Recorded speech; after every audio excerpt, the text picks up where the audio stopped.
Hey everybody, Ed here with the Digital Digest, and today I wanted to give you guys an update on the Dell Streak 7 because this tablet has changed a lot since the last time I gave you guys a review of this product, because it's now running Honeycomb 3.2, which was pushed to the Streak 7 back in the month of October.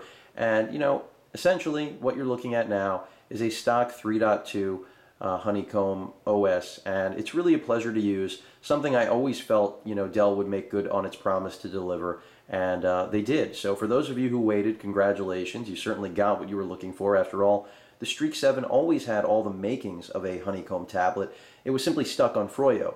Well, that problem is no more, so enjoy it. Those of you who are brand new to the Streak 7, quick rundown of specs: a Tegra 2 dual-core 1 GHz processor, which is the reference hardware for any Honeycomb tablet on the market, at least currently, until we start seeing the Tegra 3 in the new Transformer and other products to follow.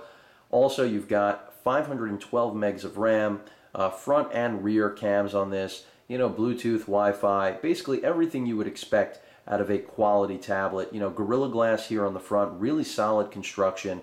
The only downsides really to this tablet are the battery life as well as the viewing angles on the screen. But I really find the viewing angles on the 7-inch screen to be a negligible issue, since a 7-inch screen is really made for head-on viewing for a single person, not a group. So I think you have to respect that limitation. Granted, it could have better viewing angles, but it doesn't. So not really worth rehashing.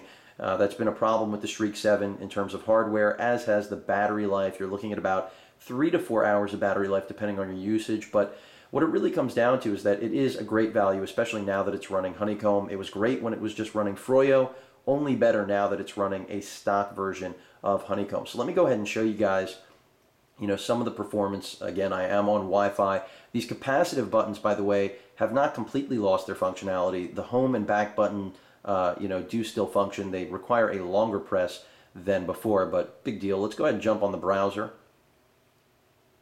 and try navigating to a website. Let's see if I can pull up Engadget. For some reason I'm not seeing, could be a SwiftKey issue there, probably is. Yeah, it is. Anyway, let's go ahead and browse to Engadget. And as you can see, of course, in Honeycomb, you've got your back, home, and multitasking button built onto the screen. So that is eating in to the 7-inch space a little bit, but I still find pixel density on here is pretty good, despite the fact that, again, this is a lower res tab at 800 by 480 for the 7-inch size. But as you can see, everything is really smooth, something I always appreciated about the Streak 7, especially when it was a very early tablet, first-gen product. There weren't a lot of options out there, and Dell, even though, again, they neglected on screen quality to a degree, and of course, more importantly, on the battery, they did make a really solid offering. And essentially now it's just a great value, in my opinion, at its new price point. So, just wanted to revisit it because it's something where if you guys do have interest in the Streak 7, it's something you should be aware of, because it was only a Froyo tablet, and making that leap to Honeycomb certainly puts it in another category, since there are very few 7-inch Honeycomb tablets out there, especially at such a palatable price point.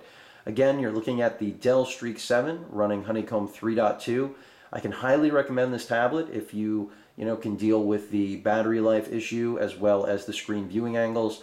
I think both, depending on your use, probably are negotiable, but again, something you guys need to know before taking the plunge, despite the lower price than its original retail, which was pretty high back when this product launched earlier this year. If you guys have any questions or comments, please feel free to post them, and as usual, please feel free to subscribe.